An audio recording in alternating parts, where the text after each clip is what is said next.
కావాల్సిన 10 లక్షణాలు చెప్తున్నాను. మొట్టమొదటిది విశ్వాసం. ప్రతి తల్లికి కావాల్సింది విశ్వాసం. ఎందుకంటే విశ్వాసము మరి మన అనుదిన జీవితాల్లో చాలా ప్రాధాన్యత వహిస్తుంది. ప్రార్థన చేసినప్పుడు నీకు విశ్వాసం కావాలి. దేవుడు ఉన్నాడని నమ్మాలి.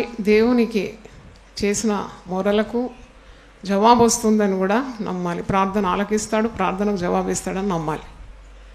విశ్వాసం లేకుండా ఉండట దేవునికి ఇష్టము లేదు. వారి దేవుని యొద్దకు వచ్చేవారు దేవుడు ఉన్నాడని నమ్మాలి. దేవుని వెదుగువారికి తగిన ఫలం ఇస్తాడని నమ్మాలి. కనుక విశ్వాసము నీవు అడిగి పొందుకోవాలి. విశ్వాసం అనేది ఒక వరం. Faith is a gift of the spirit. ఆత్మవరాల్లో 9లో ఒకటి చాలా ప్రాధాన్యత వహించేది విశ్వాసం. అంటే నీ కుటుంబం కొరకు నువ్వు ప్రార్థన చేసేటప్పుడు, నీ పిల్లల కొరకు ప్రార్థన చేసేటప్పుడు గొప్ప విశ్వాసం కలిగి ఉండాలి. అనుమానం కలిగి ఉండకూడదు. అంటే దేవుడు ఏదైనా చేయగలడు, ఎంతైనా చేయగలడు అనే నమ్మకం నీకు ఉండాలి. ఈ విశ్వాసం నీ బిడ్డలకు అంటుకుంటుంది. ఈ విశ్వాసం నీ భర్తకు అంటుకుంటుంది. విశ్వాసం అంటే ఒక అజ్ఞానం మాట, అంటుకుంటుంది అన్నమాట. దీనికి మరి ఒక ఉదాహరణ 2 తిమోతి. పౌలు తిమోతికి రాసిన 2వ పత్రిక, తిమోతికి రాసిన 2వ పత్రిక 1వ అధ్యాయం 5వ వచనం చూడండి. ఆఖరి 3 వరుసలు చూడండి. ఆ విశ్వాసం మొదట నీ అవ్వ అయిన లోయలో, నీ తల్లి అయిన యూనికేలోను వసించును. అది నీ యందు సహా వసించున్నదని నేను రూఢిగా నమ్ముచున్నాను. అంటే తిమోతితో పౌలు అంటున్నాడు, నీలో ఉన్న విశ్వాసము అది ఊరికే రాలేదు. నీలో ఉన్న విశ్వాసము నీ తల్లి ద్వారా, మరి నీ అవ్వ అయిన లోయి, నీ తల్లి అయిన యూనికేలో ఈ విశ్వాసం మొదట ఉండింది. ఆ విశ్వాసం నీలో కూడా ఇప్పుడు వసిస్తుంది. అంటే దాని అర్థం ఏంటి? అవ్వ అయిన లోయి, తల్లి అయిన యూనికేలో ఉన్న విశ్వాసము తిమోతిలోనికి వచ్చిందని అర్థం. అంటే మనము ఎంత విశ్వాసం కలిగి మన జీవితాల్లో ఉంటామో ఆ విశ్వాసం మన బిడ్డలు కూడా మరి అభ్యసిస్తారు. ఆ విశ్వాసం వారికి కూడా అది అంటుకుంటుంది. కాబట్టి తల్లి ప్రార్థన చేయాలి, వాక్యం చదవాలి. మరి తన మనవులు దేవునికి తెలియజేసినప్పుడు విశ్వాసం కలిగి ఉండాలి. అంటే అనుమానంతో ఏ మాట పలుకొద్దన్నమాట. తన నోరు ఒక జీవ పోగుటగా ఉండాలి. చీకటి మాటలు ఎప్పుడు పలకకూడదు. Negative words పలకకూడదు. గొప్ప దేవుడు మనకు ఉన్నాడు, తప్పకుండా ఈ కార్యం నెరవేరుస్తాడని చెప్పాలి. అంటే ఇది అవుతుందో ఇది కాదో అనే అనుమానం కూడా వ్యక్తం చేయొద్దు. ఎందుకంటే we believe in a great God. విశ్వాసము మరి దేవుని వాక్యం చదవడం ద్వారా వస్తుంది, దేవుని మాటలు వినడం ద్వారా వస్తుంది. వినటం వల్ల నీకేం కలుగుతుంది? విశ్వాసం కలుగుతుంది. మరి యేసు గురించిన మాట వినటం వల్ల నీకు విశ్వాసం హృదయంలో కలుగుతుంది. కనుక భయం ఉంటే దాన్ని తొలగించుకోవాలి. విశ్వాసం ద్వారా భయాన్ని తరిమేయాలి. ఈరోజు ఉదయం నిద్రలో ఒక వాక్యం నాకు గుర్తొచ్చింది. అంటే ఏదో దానికో నిద్రలోనే భయపడుతున్నాను, భయం వచ్చేసింది. వెంటనే పరిశుద్ధాత్ముడే ఒక వాక్యాన్ని నాకు గుర్తు చేస్తున్నాడు.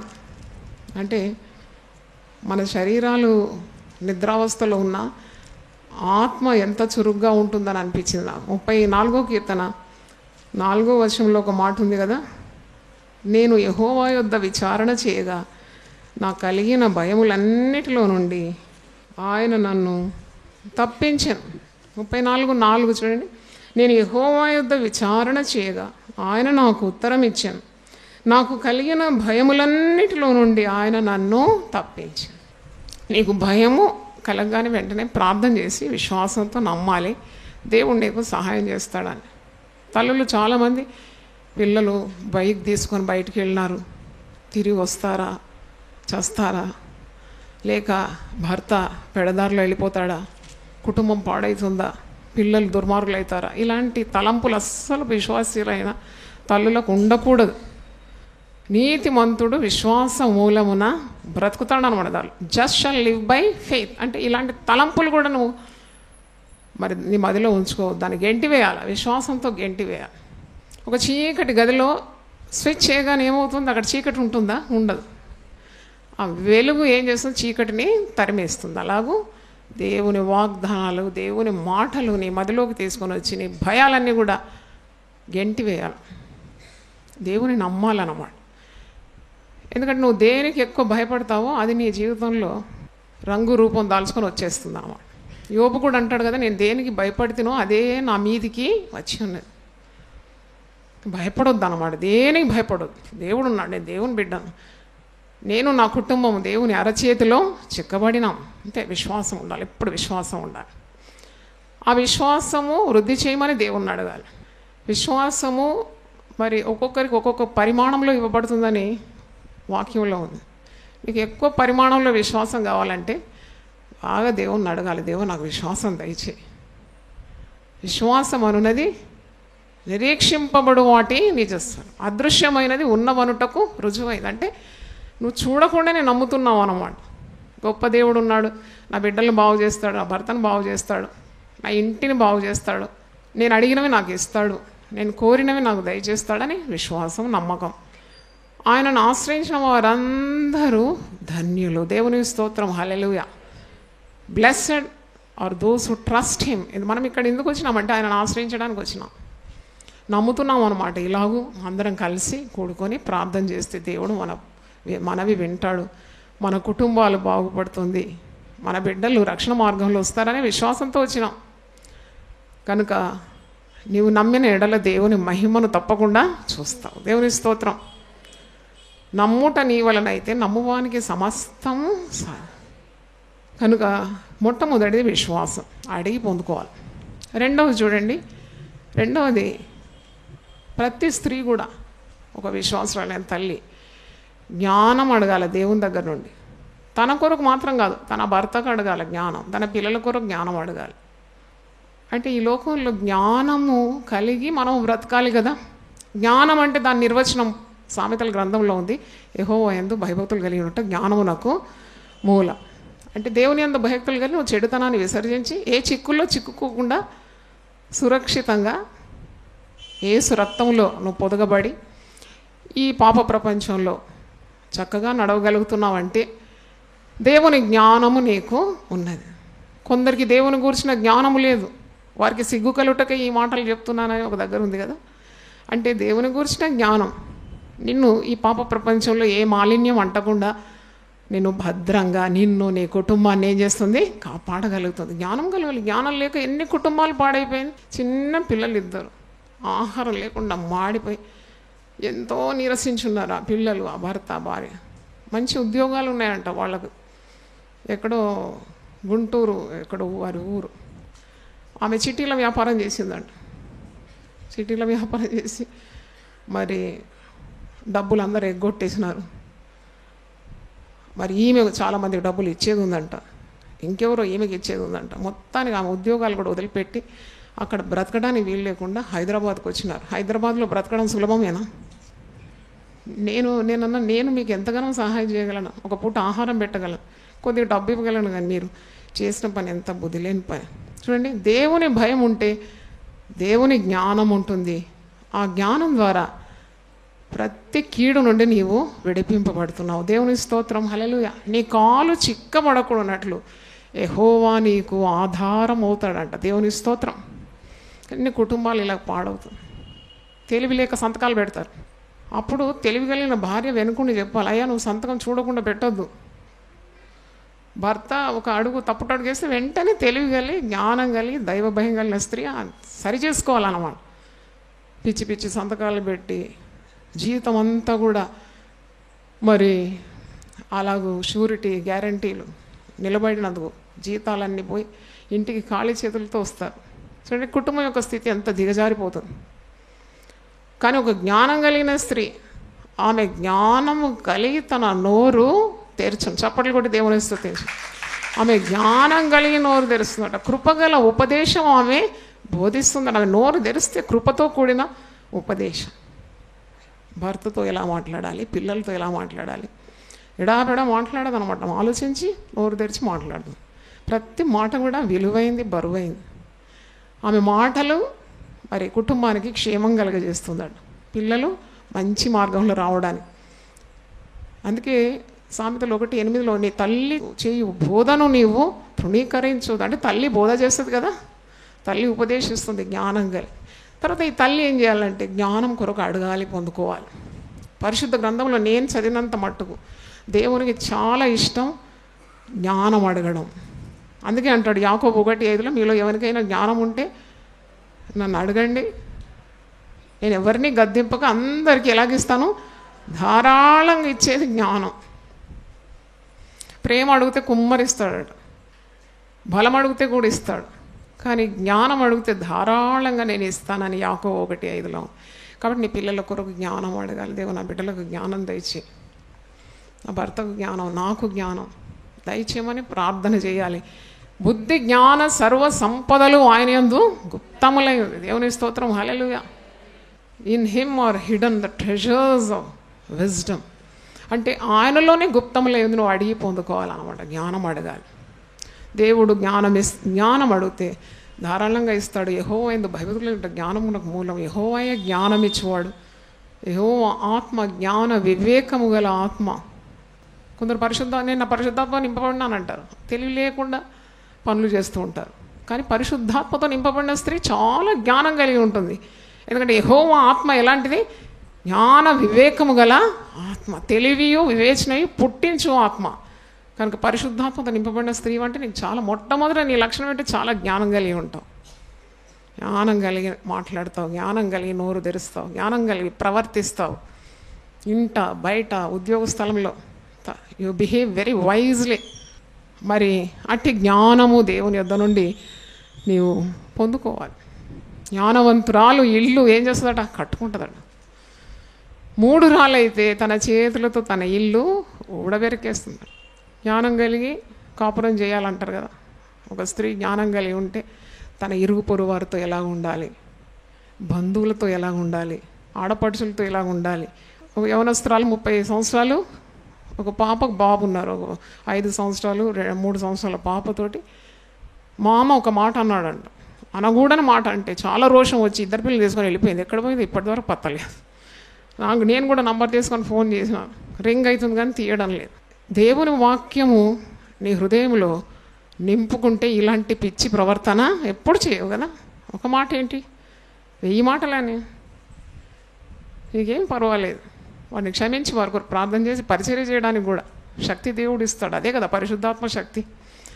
మాటకే నీవు భర్త ఇంటి వారిని ఇల్లు వాకిలి వదిలేసి పిల్లలతో ఎక్కడుందో కూడా తెలియదు. కొందరు ఏం చేస్తారు, సమస్యలకు తట్టుకోలేకుండా, నేను మొన్న వార్తాపత్రికలు చూసిన, గొంతు నులిమి చంపేసే పిల్లలు 3 కూడా. ఆమెకు సమస్యలు వచ్చేసిందట, అప్పు బాధలు అంట, రుణ బాధలు అంట, తట్టుకోలేమంట. పిల్లలు చంపినారు, వాళ్ళు చచ్చినారు. ఇంకొక స్త్రీ పురుష వ్యామోహంతో 10 ఏళ్ల బాబును గొంతు నులిమి 2 ప్రేమికుడు ఈమె కలిసి చంపేసినారు. అంటే ఎంత కఠినం కదా. దేవుని వాక్యం లేకుంటే మనం ఏమవుతాం, కట్టు లేకుండా నశించిపోతాం. నీ వాక్యము నా పాదమునకు దీపం, అది నా త్రోవకు వెలుగు. ఇంత వాక్యం అంటే ఎంత గొప్పది కదా. కీడు నుండి, చెడు ప్రవర్తన నుండి, పాపం నుండి విడిపించేది వాక్యం. వాక్యమే దేవుడు అన్నమాట. కాబట్టి జ్ఞానము లేక నా జనులు నశించిపోతున్నారని హోసేయ గ్రంథంలో ఉంది. My people perish for lack of wisdom. జ్ఞానం లేకుండా నశించిపోతారు. జ్ఞానం కావాలి, ప్రతిరోజు అడగాలి, జ్ఞానం ఈ ప్రభువా. జ్ఞానం అడిగినప్పుడు నీ జీవితంలో మరి కీడు రాకుండా ఆ జ్ఞానం నిన్ను కాపాడుతుందని వాక్యము సెలవిస్తుంది. 3వది, ప్రతి విశ్వాసురాలైన తల్లికి ప్రార్థనా జీవితం కావాలి. A believer mother should be A praying woman. ప్రార్థన చేయాలి. అటు ఇటు తిరిగి సమయం అంతా వ్యర్థం చేసి ఆఖరికి ప్రార్థన చేయడానికి సమయం లేదు. స్నేహితులతో తిరుగుతూ ఉంటారు, షాపింగ్లని, లేక ముసలమ్మ ముచ్చట్లు, కబూర్లు, అవి లోకవార్తలు చెప్పడానికి చాలా సమయం ఉంది. కానీ ఆశీర్వాదాలను రాబట్టుకోవడానికి ఉన్న గొప్ప ఉపాయం ఏంటి, ప్రార్థన. దేవుని స్తోత్రం, హల్లెలూయా. కొద్దిసేపు కేటాయించి నీ గదిలోనికి వెళ్ళి అందరికీ గదులు ఏమి ఉండవు ప్రార్థన చేయడానికి. అయినా నీ హృదయంలో నువ్వు ఎప్పుడు ప్రార్థన మరి ఒక ధూపంగా నీ గుండె నుండి రావాలి. ఉదయమే లేచి ప్రార్థన చేయడం, పిల్లల కొరకు, భర్త కొరకు. ఏ దినంలో ఏ కీడు సంభవించడం నీకు తెలియదు కదా. ఏ దినం ఏదొస్తుందో నీకేం తెలుసు? ఏం తెలియదు. మనం విశ్వాసంతో బ్రతుకుతున్నాం అంతే. ఏ అపాయం వస్తుంది, ఏ హఠాన్ మరణం వస్తుంది, ఏ రోగం వస్తుంది, ఏం తెలియదు. కాబట్టి life is so uncertain, but one thing is certain, A praying mother can ward of all evil. ప్రతి కీడును పారద్రోలేదు ఒక ప్రార్థించే తల్లి. దేవుని స్తోత్రం. ప్రార్థించే తల్లి ఈ గృహంలో ఉంటే ఆ గృహానికి ప్రమాదము లేదట, అంత గ్యారంటీ అన్నమాట. ప్రార్థించే there is a praying mother, no evil shall come to them. అంటే ఆమె పిల్లలు, ఆమె భర్తను దేవుడు కాపాడుతాడు. ఇంటి చుట్టూ దేవుడు మరి తన కంచెను ఉంచి వారిని భద్రంగా కాపాడుతాడు. ప్రార్థన జీవితం అది కూడా అంటుకుంటుంది. ముందు చెప్పాను కదా, విశ్వాసం నీలో ఉంటే అంటుకుంటుంది, ప్రార్థన ఉంటే కూడా అంటుకుంటుంది. నువ్వు ప్రార్థన చేస్తుంటే నీ పిల్లలు కూడా ప్రార్థన చేస్తారు కదా. కాబట్టి ప్రార్థన ద్వారా నీకున్న సమస్యలన్నీ తీర్చుకోవాలి. మనకు ఒక సమస్య వచ్చినప్పుడు మనం పోయి ఇతరులకు చెప్తే ఆ సమస్యకు పరిష్కారమే లేదు. సమస్య వచ్చినప్పుడు బంధువుల దగ్గర పోతే దానికి పరిష్కారం లేదు. చాలా చులకనైపోతాం. మన సమస్యలు ఇతరులకు వివరిస్తే we become very cheap in their sight. అదే సమయంలో నీ భారము దేవుని మీద మోపినప్పుడు నీ సమస్యలు దేవుని సన్నిధిలో పర్వతములు మైనంలా కరిగిపోయినట్టు కరిగిపోతుందట. దేవుని స్తోత్రం. నా సన్నిధిలో పర్వతములు కరిగినట్టు మైనం వల్లే కరిగజేస్తానని అంటున్నాడు. అగ్నికి గచ్చ పొదలు కాలినట్టు మీ సమస్యలన్నిటిని నేను దహించి వేస్తానని 64 యెషయా గ్రంథం మొదటి 2 వచనాల్లో ఉంది. కాబట్టి మరి ప్రార్థన చేయాలి. ఏది చూసి మురిసిపోద్దండి. పిల్లలు ఎత్తు చూసి మురిసిపోకూడదు, పిల్లలు అందం చూసి మురిసిపోద్దు, భర్త ఇంత ఎత్తున్నాడని ఏం మురడానికి లేదండి. ఇవన్నీ దేవుడిచ్చిన ఆశీర్వాదాలు. కృతజ్ఞత కలిగి దేవుని స్తుతించాలి అంతే. Just thank God for everything. కానీ నీ యొక్క దృష్టి పెట్టొద్దట. తల్లి దేని మీద దృష్టి పెట్టొద్దని అన్నారు. నీ కంటికి ఇంపైనది నేను ఒక్క దెబ్బతో ఏం చేస్తాను, తీసేస్తాను అన్నాడు. కాబట్టి మురిసిపోవడానికి ఏమీ లేదు. పిల్లలు చూసి అందంగా ఉన్నారని, బలంగా ఉన్నారని, ఎత్తుగా ఉన్నారని, చక్కని ఆకారం అని మురవడానికి ఏం లేదు. ఈ ఈవులను ఇచ్చిన దేవుని తట్టు నీ దృష్టి ఉండాలి. దావీదు భక్తుడు ఏమంటున్నాడు? నేను ఎక్కడ చూస్తున్నాను? కొండల తట్టు నా కన్నులు ఎత్తుచున్నాను. ఆకాశమందు ఆసీనుడైన వాడా నీ తట్టు నా కన్నులు ఎత్తుచున్నాను. అంటే దేవుని తట్టు ఎత్తాలి, ప్రార్థన చేయాలి. దేవుడిచ్చిన ఆశీర్వాదాలు కాపాడుకోవాలంటే ప్రార్థన తప్ప మరి ఒక మార్గము లేదు. మరి 4వది చింతను మానాల. తల్లి ఎప్పుడు కూడా చింతిస్తూ కనబడొద్దాడు. కొందరు తల్లులను చూస్తే ఎంత చింత అంటే నొసటి మీద అంతా కుచ్చులు, మూతంతా ముడిసిపోయి భారంతో ఉంటారు. అలాగుంటే పిల్లల మీద దుష్ప్రభావం అన్నమాట. నీ పిల్లలకు ఆ సెక్యూరిటీ ఫీలింగ్ నష్టమైపోతుంది, కాన్ఫిడెన్స్ పోతుంది అన్నమాట. నిన్ను చూసి నీ పిల్లలకు కాన్ఫిడెన్స్ వస్తుంది. నా తల్లిని చూసినప్పుడు నాకు ఇప్పుడు కూడా ఆ ఫోటో పెట్టుకుని ఫస్ట్ రూమ్లో నాకు ఎప్పుడన్నా కొద్దిగా మనసు బాధ ఉంటే వెంటనే నా తల్లి ఫోటో చూస్తాను. అంత ధైర్యం, ఒక పులిలాగా ఉండింది కదా. అది తల్లి ఎంత ధైర్యం ఇచ్చేది. మా సేవలో కూడా నాకు తల్లి పాఠం నేర్పి ఒకరోజు సేవ ఆరంభించిన మొదటి సంవత్సరం 10,000 అప్పయింది. అది పెద్ద కొండలాగా అనిపించింది నాకు. ఎందుకంటే నా శాలరీ అంతా సేవ కొరకు ఖర్చు పెట్టినాక డబ్బులు లేవు. పెద్ద మీటింగ్ పెట్టినాను, ఆ టెంట్ హౌస్కు మరి దానికి దేనికి కట్టడానికి డబ్బులు లేదు. ముఖమంతా ముడుచుకొని అమ్మ దగ్గర, అమ్మ పడక మీద ఉంది. అప్పుడు పడక మీద ఉన్న గొప్ప వెలుగు అనమాట ముఖం. అయితే నేను పోయి అక్కడ కూర్చున్నాను. అమ్మ అనేది, ఎందుకు చింతిస్తున్నావు, ఏమైంది అంటే, నేను ఆ కాలం 22 years బ్యాక్ సంగతి చెప్తున్నా. 10,000 నాకు 10,000 అంటే ఇప్పుడు 1,00,000 అనుకోండి. 10,000 నాకు కావాలి, నేనైతే చందా పట్టాను, నాకు డబ్బులు ఎవరు ఇస్తారమ్మా? అప్పుడు అమ్మ ఒక్కసారి గద్దించింది. ఇప్పుడు కూడా గుర్తుంది. దేవుడు ఏనుగుని ఇచ్చినాడు, నీకు తాడు ఇవ్వడా అని అడిగింది. ఏనుగు అంటే దర్శనమే ఇచ్చిన దేవుడు నీకు ఎందుకు డబ్బు ఇవ్వడు? ఎప్పుడు నువ్వు డబ్బు గురించి ఆలోచించొద్దని తల్లి నేర్పించిందను. ఎప్పుడు ఆలోచించదు. ఆనాడు ఏలియాకు కాకోలం ద్వారా రొట్టె మాంసం ఉదయం సాయంకాలం ఇవ్వలేదా దేవుడు? అట్లనే దేవుడు నీ పరిచర్యలో డబ్బు పంపిస్తాడు అంతే. నువ్వు ఎప్పుడు వ్యాకుల పడద్దు, చింతపడొద్దు అన్నది ఆమె నేర్పించిన పాఠం. చూడండి, దేని గురించి చింతపడొద్దు అని బైబిల్లో ఉంది కదా. ప్రతి విషయం ఏం చేయాలి? ప్రార్థన చేయాలి, కృతజ్ఞతాస్తుతులు చెల్లించాలి, మరి దేవుని విజ్ఞాపన చేయాలి. అప్పుడే సమస్త జ్ఞానమునకు మించిన దేవుని సమాధానం మన హృదయాలకు తలంపులకు కావాలి ఉంటుంది. అన్యజనులైతే వీటన్నిటిని గురించి విచారిస్తారు. అందుకే వారు ఆత్మహత్యలు చేసుకుంటారు. మరి చెరువులో పడ్డారు, భార్య భర్త పిల్లలు అందరూ పడ్డారంట. ఆమె బతికిందంట, భర్త చనిపోయిన పిల్లలు చనిపోయారు. ఆమె బతికి ఏం చేస్తుంది ఇప్పుడు? She lost her husband, she lost her children. ఈమె కొన ప్రాణంతో కొట్టుమిట్టాడుతుందంట. చూడండి ఎంత దౌర్భాగ్య స్థితి. అందుకే పరిశుద్ధ గ్రంథం అంటుంది, మీరు ఎందుకు చింతిస్తున్నారో మీరు చింతించకండి, మీరు ప్రార్థన చేయండి, నాకు మొర పెట్టుము, నేను నీకు ఉత్తరం ఇస్తాను. దేవుని స్తోత్రం, హల్లెలూయా. నీ బిడ్డ యవన బిడ్డ రక్షింపబడుకుంటే కూడా నువ్వు చింతించే అవసరం లేదు. దేవుడిచ్చిన ఆశీర్వాదం, దేవుడే కాపాడుతాను. ప్రార్థన చేయి. ఆగస్టిన్ అనే ఒక రౌడీ షీటర్ అంట, చెయ్యని పాపం అంటే లేదంట ఆగస్టిన్. కానీ ఆగస్టిన్ తల్లి ప్రార్థనా పర్వాలంట. ప్రార్థన ప్రార్థన ప్రార్థన, ఎప్పుడు కొడుకు కొరకు ప్రార్థన. ఎంత ప్రార్థన చేస్తుందో అంత మూర్ఖుడవుతున్నాడంట. అందరు అడిగేదంట, నువ్వు ఏం ప్రార్థన చేస్తున్నావు, నువ్వు ఎంత చేస్తుంటే వాడు మూర్ఖుడవుతున్నాడు ఏంటి? పౌలు అంటాడు కదా, నేను నమ్మిన వాణ్ణి నేను ఎరుగుదును కనుక నేను సిగ్గుపడను. దేవుని స్తోత్రం, హల్లెలూయా. నమ్మిన దేవుని నేను ఎరుగుతాను, నేను సిగ్గుపడను. అలాగే ఆమె ఒకరోజు మరి రోగగ్రస్తురాలై పడక చావు స్థితిలో ఉందంట. ఈ ఆగస్టిన్ ఎక్కడో ఉన్నాడంట, పాపుల మధ్యలో సాంగత్యం చేస్తూ. అప్పుడు ఆమె, నా కుమారుని ఒకసారి నేను చూడాలా, కుమారుని కొరకు ఎన్ని సంవత్సరాలు ప్రార్థన చేసింది కదా. కుమారుని తీసుకొని వచ్చినారండి. వాడు ఎక్కడో పాపం చేస్తూ ఉన్నాడు, చెడు సాంగత్యంలో తీసుకొని వచ్చి ముద్దు పెట్టి, నా కుమారుడా నేను నిన్ను పరలోకంలో కలుసుకుంటానన్నదంట. అంటే విశ్వాసం చూడండి, ఈమె పరలోకంలో ఈమె పోతుంది పరలోకం, కుమారుడు కూడా అక్కడ వస్తాడనే గొప్ప విశ్వాసం. ఆమె ఎట్లా కోరుకుందో అట్టే అయింది. సెయింట్ ఆగస్టిన్ అయినాడంట, పరిశుద్ధుడైన ఆగస్టిన్గా మారిపోయినాడు.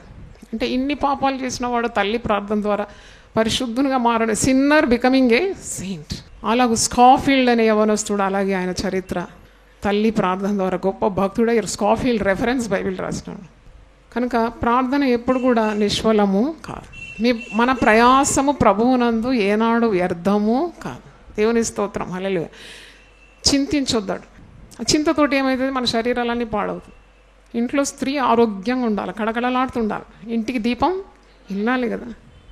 ఆ స్త్రీ ఎప్పుడు ముక్కుతూ మూలుగుతూ అయ్యో అయ్యో కుయ్యో ముర్రో అంటే ఇల్లంతా చీకటి కదా. భర్త ముఖం మారిపోతుంది, పిల్లల ముఖం మారిపోతుంది, ఆ పని వాళ్ళ ముఖం కూడా మారిపోతుంది. అదే ఆ స్త్రీ నవ్వుతూ కళకళలాడుతూ సంతోషంగా కనబడితే ఆ సంతోషం కూడా అంటుకుంటుంది అన్నమాట. పని ఆమె నవ్వుతుంది, ఇంట్లో పిల్లలు సంతోషంగా ఉంటారు, భర్త సంతోషం. అందుకే అన్నమాట స్త్రీకి అంత ఘనమైన మరి విలువ పరిశుద్ధ గ్రంథంలో ఉంది, లోకంలో ఉంది. మరి ఆమె చింతించి కనబడొద్దు అన్నమాట. ఎంత టెన్షన్ ఇట్లా పెట్టుకోవద్దు. ఎందుకు పెట్టుకోవాలి? మీరు కనికరింపబడి సమయోచితమైన సహాయం కొరకు ధైర్యంగా నా కృపాసనం యుద్ధకు రమ్మన్నాడు కదా. ఇంకేంటి చింతించి? మీరు చింతించి మీ ఎత్తు మూరెడెక్కువ కాదంట, మూరెడెక్కువ చేసుకోలేరట. చింతించి లాభమేమున్నది? కొందరు చింతించి తల కొట్టుకుంటారు. స్త్రీలు నాకు తెలుసు, ఇక్కడ కూడా ఉన్నారనుకుంటా, ఇక్కడ మాట రాదు కదా నాకు, ఇలా నెత్తి కొట్టుకుంటారు. కొందరు ఏం చేస్తారు? గుండె కొట్టుకుంటారు. కొందరేమో పల్టీలు కొడతారంట. విన్నా నేను, పల్టీలు ఇట్లా పిల్లలు వరులుతారు చూడండి, అట్లా దొర్లుకుంటారు, టెన్షన్ ఎక్కువైపోయి. కొందరు గిన్నెలు ఎత్తేస్తారు. నేను ఒక ఇంటికి పోయినప్పుడు 4 బిందెలు కూడా అవుట్ ఆఫ్ షేప్ ఉంది. తెల్లగా తోమి మంచిగా మెరుస్తుంది, కానీ అన్నీ అవుట్ ఆఫ్ షేప్ ఉంటే నేను అడగాల్సి వచ్చింది. ఏదంటే ఆమె కిచెన్ నుండే నన్ను తీసుకెళ్ళేది. అప్పుడు నేను ఏంటి బిందెలు ఎందుకు ఇట్లా వంకరు ఉందంటే కొద్దిగా సిగ్గుపడి చెప్పింది. మీరు ఏమనుకోకుండా ఒక మాట చెప్తా సిస్టర్. ఏంది చెప్పు? నాకు కోపం వస్తే బిందెలు విసిరేస్తా. అది ఆమెకు అలవాటు అనమాట. ఎందుకంటే భర్తను కొట్టరాదు కదా, ఎక్కడ తీస్తుంది? బిందెల మీద. కొందరేం పిల్లలు కొడతారు. భర్త మీద కోపం ఉంటే పిల్లలు దంచి దంచి అదేంటి కాంగో కొట్టినట్టు, డ్రమ్ కొట్టినట్టు కొడుతూ ఉంటారు. ఇదంతా చింత వల్ల వచ్చే మరి దుష్కార్యాలు. చింత మానాలి, ప్రార్థన చేయాలని వాక్యము సెలవిస్తుంది. ఫిలిప్పీ 4:6 మరి 7వ వచనం మీరు చూస్తే, మీ సహనము సకల జనులకు తెలియనివ్వాలంట. నువ్వు ఎంత సహనం గల స్త్రీయో ఊరంతా గుర్తుపట్టాలి. కొందరు భర్త ఇంటికి అలసిపోయి వచ్చి ఇట్లా బెల్ కొట్టిండు, నువ్వు పోయి తెరవగానే ఇక తిట్టుడు. ఎందుకు ఆలస్యమే? ఏం చేసినావు ఇప్పటిదాకా? ఎక్కడ పోయావు నువ్వు? అరే ఆయన వచ్చి ఊపిరి పీల్చుకోద్దా? అట్లా కాదని నేను అనుభవం ద్వారా నేర్చుకున్నాను. ఎందుకంటే నేనేం కన్యాస్త్రీని కాదు, నేను ఒక వివాహితురాలను, కుటుంబ స్త్రీ కాబట్టి అనుభవం ద్వారా చాలా నేర్చుకున్నాను. ఎప్పుడైనా బయటికి పోయి వస్తే మొదట చాలాసేపు మాట్లాడడం అనమాట. ఎందుకంటే ఎండలో వస్తారు, అలసిపోయి వస్తారు, మనం రాగానే లప్ప ఏం మాట్లాడడం, కొద్దిగా నిమ్మలంగా అయినాక ఏదైనా చెప్పాలా, అవన్నీ తెలివి అన్నమాట. ఇక నీకు అది లేదు ఇది లేదు. కొందరు స్త్రీలు ఉదయం నుండి ఒకటే మాట, లేదు రేషన్ లేదు, బియ్యం లేదు, కూరగాయలు లేదు, గ్యాస్ లేదు, అది లేదు ఇది లేదు. నీకు బుద్ధి లేదు అసలు నన్ను అడిగితే. ఇది లేదు అది లేదు కాదు, ఉన్న వాటి కొరకు దేవుని స్తుతించాలి. ఆయన పేరేంటి? నేను ఉన్నవాడని. నాకు ఎంత ఇష్టమో ఆ పేరు. నేను ఉన్నవాడని. నేను ఉన్నావు కదా నువ్వు, నాకు అన్నీ ఉంటాయి. ఆ విశ్వాసం ఉండాలి. కనుక చింత వదిలేసుకోవాలి. చింత వల్ల నీకు శరీరం పాడైపోతుంది. దేహము దేవుడు అనుగ్రహించిన ఆలయం, పరిశుద్ధాత్మకు నిలయం. ఈ దేహాన్ని కాపాడుకోవాలి. ఈ దేహం అనారోగ్యత ఇల్లంతా ఎంత కష్టం కదా. నువ్వు అనారోగ్యంగా ఉంటే, నీకు రోగం వస్తే ఇల్లు పైకి రాదు ఇక. కాబట్టి నీ శరీరం కాపాడుకోవాలి, ఆరోగ్యం కాపాడుకోవాలి. చింతించకుండా ప్రార్థన నేర్చుకోవాలి, ప్రార్థించాలి, సమస్తం పొందుకోవాలి. దేవుడు ఆశీర్వాదాలు అలాగూ ప్రార్థించే తల్లులకు ఇస్తాడు. తలలు వంచండి, ప్రార్థన చేసుకుందాం. ప్రభు అని పరిశుద్ధ నామమునకు స్తోత్రం. విశ్వాసరాలైన తల్లి వాక్యానుసారంగా మేము ధ్యానించినాం. ఈ మాటలన్నీ నీ బిడ్డల హృదయంలో మీరు ముద్రించమని కోరుతున్నాం. ప్రభువా, ఒక చెవితో విని మరి ఒక చెవితో వదిలివేయకుండా, దేవుని వాక్యం శక్తి గలది కాబట్టి మిక్కిలి సాత్వికమైన హృదయంతో దాన్ని గైకొని దాని ప్రకారము నడుచుకోవడానికి సిద్ధ మనసు మీరు దయచేయండి నాయన. ఎంతోమంది వాక్యం లేకుండా నశించిపోతున్నారు. మీరైతే వెలుగుమయమైన నీ వాక్యం మాకు ఇచ్చినందుకు నీ స్తోత్రం. దాన్ని మా జీవితాలు వెలుగుమయం చేసే దేవుడు, వెలుగై ఉన్న దేవుడు, మమ్మను కూడా ఈ లోకాన్ని వెలుగుగా నియమించినావు. గొప్ప దేవా, నీకు స్తోత్రం తండ్రి. ప్రతి తల్లి కొరకు ప్రార్థిస్తున్నాను. టీవీ ద్వారా దేవుని వాక్యం వింటున్న బిడ్డలు కూడా మీరు ఉత్తేజపరచండి నాయన. దేవుని మార్గంలో నడుచుకోవడానికి ఉన్న జ్ఞాన హృదయం దయచేయండి. ప్రతి కుటుంబాన్ని దీవించమని మీరు మాకు ఇచ్చిన శ్రేష్టమైన ఆశీర్వాదాలన్నిటి కొరకు నేను స్తుతిస్తున్నాను. మా కుటుంబాలను ప్రభువా, దేవుని చేత ఏర్పరచబడిన కుటుంబం అని, దేవుని చేత దీవింపబడిన కుటుంబం అనే పేరు ప్రతి విశ్వాసాల తల్లి పొందుకోవడానికి సహాయం దయచేయమని సకల ఆశీర్వాదాలతో నింపండి. యేసు నామములో అడుగుతున్నాను తండ్రి, ఆమేన్.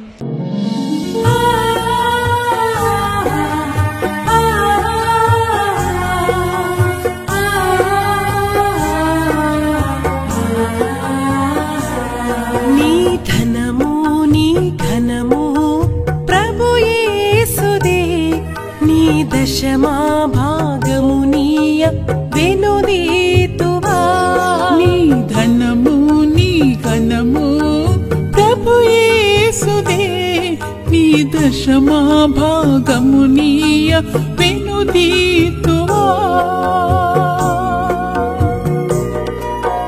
ధరలోన ధనధాన్యముల నీయగా కరుణించి కాపాడి రక్షింపగా.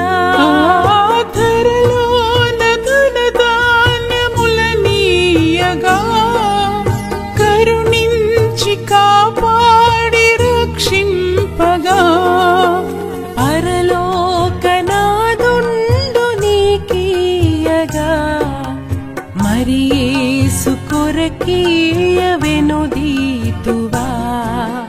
పరలోకనాదుండు నీకీయగా మరి యేసు కొరకీయ వెనుదీతువా. నీ ధనము నీ ఘనము ప్రభు యేసుదే. నీ దశమా భాగము నీయ వెనుదీతువా.